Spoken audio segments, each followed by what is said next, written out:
Kia ora koutou katoa, namaste, and although we're about a week and a half early, I always like the energy that it conveys, so can I also say Jai Hint?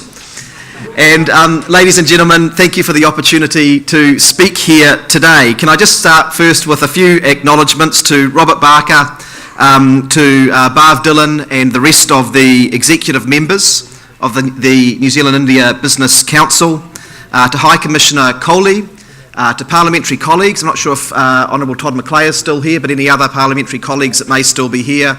And to my Labour Party colleague, Priyanka Radhikrishnan, our candidate in Maungakiki and soon-to-be Member of Parliament.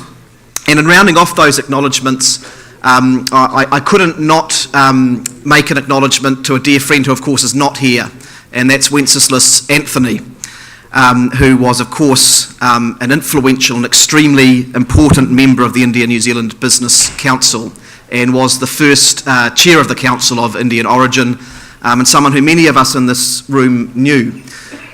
What I would just say briefly is that I wouldn't have a clue who Wenceslas ever voted for when it came to politics in New Zealand. Some people might. I hear a few chuckles in the room. I don't know what that means.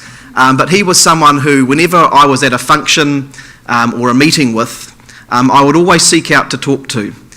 He was a generous and a kind and knowledgeable and wise person who I think was characterised by the fact that while he was incredibly successful in his own life, he wasn't content just to be successful for himself. He saw it as his duty to give back.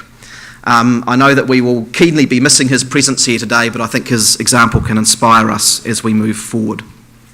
I think I'm listed on your program as Labour to be confirmed. There have been a few positions in the Labour Party this week which have been to be confirmed, and we have got them confirmed now. And what I can say is that at the end of this week, we've all got a bit of a spring in our steps, and we're feeling very excited about the future.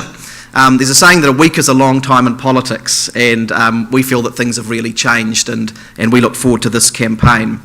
And it's on the theme of change that I want to address my comments this morning, really. The Labour Party is a progressive party, and what does that mean? It means that we actually believe in change. Change in our world is inevitable, and actually it's a good thing. But what we believe as a progressive centre-left political party is that we're not powerless in the face of change, that we can harness it and ensure that change happens to the benefit of the many, not just the few. And there can be no more important example of that than in the area of education and knowledge, because we live in a world that is changing at an incredibly rapid pace. What most of us in this room who are involved in this sector know is that most of the jobs that people do today won't exist in 20 or 30 years' time. And what does that mean for us as an economy? What does that mean for us as a society? And how do we adapt our institutions and our systems to make sure that we make the most of that possibility of change and to make sure that people don't get left behind? And I just want to pause on that last point, because we've actually been here before. In New Zealand through the 80s and 90s, we experienced a huge amount of change. Some of it was driven by policy, but a lot of it was driven by technology, and a lot of it was driven by globalisation. And so we had a lot of large workplaces in New Zealand, particularly if you go to the regional towns of the central North Island, where huge numbers of people were employed, often in manually skilled jobs, thousands of people at sawmills, pulp and paper factories, dairy and meat works. And then we had a range of economic changes in that period and technological changes which stripped away thousands of jobs there. And what we did not do as a country at that time was support people with the education system to adapt to those changes, to actually have opportunity. And now, 30 years later, some of the huge economic and social problems that we have in our country go back to the fact that we didn't support those people to learn new knowledge and new skills to adapt to a new economy. And so one of my points about the need for us to be thinking about this question of knowledge and change is it's not just an academic question, it's not just an economic question, it's a question about the future of our society and whether it's prosperous and whether it's fair and whether we bring people with us. And those things are extremely important to us in the Labour Party.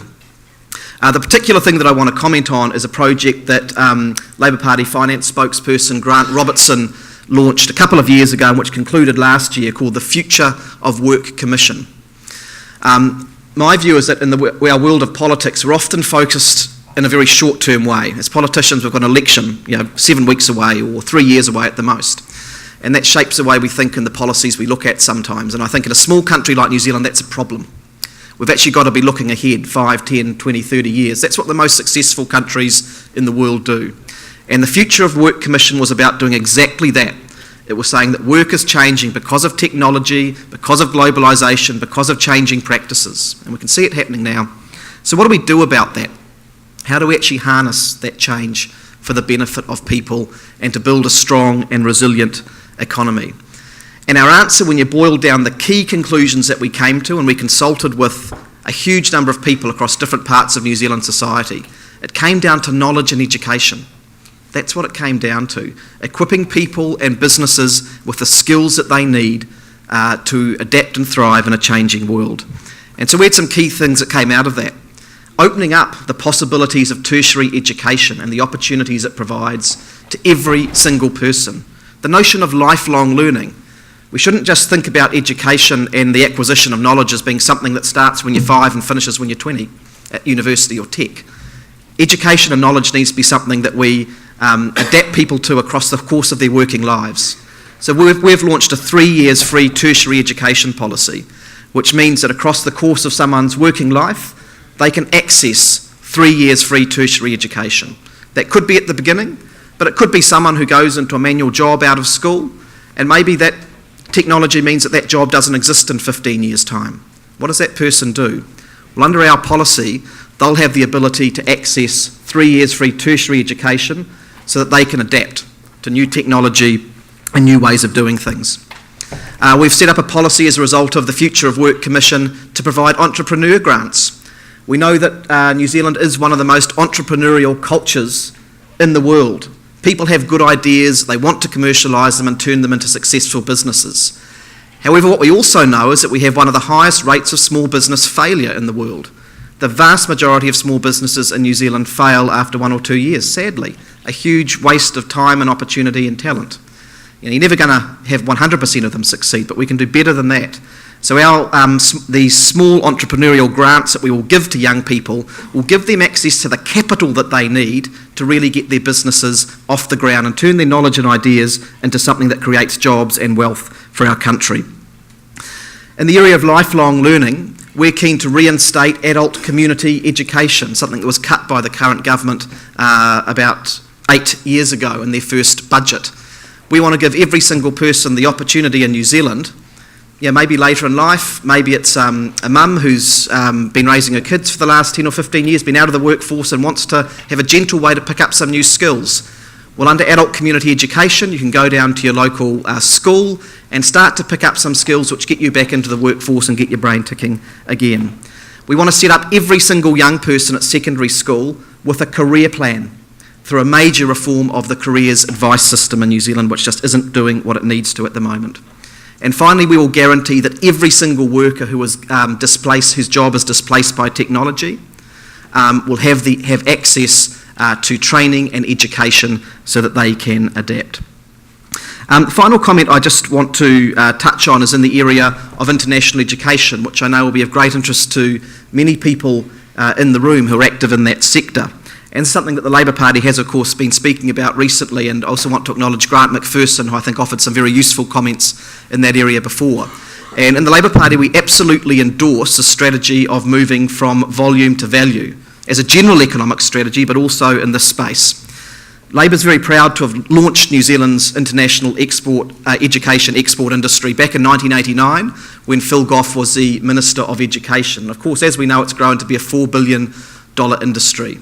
But we also do all know that there are parts of the sector which have got out of control.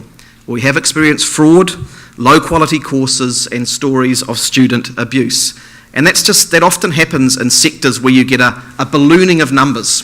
It's quite common that it happens. You go through a cycle where an industry is sort of forming, norming and storming, and then things get a little bit out of control sometime. And what we want to do as a party is really get to grips with that volume to value strategy.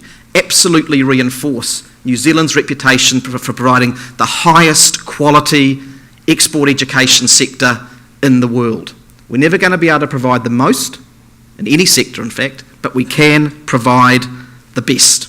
And that's what our policy is based around, a rigorous enforcement of standards so that we can give absolute assurance to students and markets who are looking at New Zealand that when you come here, you'll be treated well and you'll receive an exceptional education, which most providers provide and most providers want to provide. And one of the things we would say about enforcing those standards is that it's actually about protecting the good providers. Because if we have a sector where the cowboys can run riot down here, they actually have an unfair advantage over the good guys, many of you who are trying to do the right thing. And we look forward to working on that policy with you if we're given the privilege of being in government after the election on September the 23rd. Final thing I want to say is a quote which came up in our Future of Work Commission. And it goes like this. It says, "The best way to predict the future is to invent it." And that goes back to my earlier comment that we're not powerless in the face of change. We need to be constantly thinking, constantly adapting, constantly trying to build an education system and equip our people with the knowledge to succeed in a changing world. And in the Labour Party, we're committed to that, and we look forward to working with many of you in the years to come to make it a reality and to strengthen that incredibly important relationship between India and New Zealand. Thank you for your time, and I look forward to your questions later.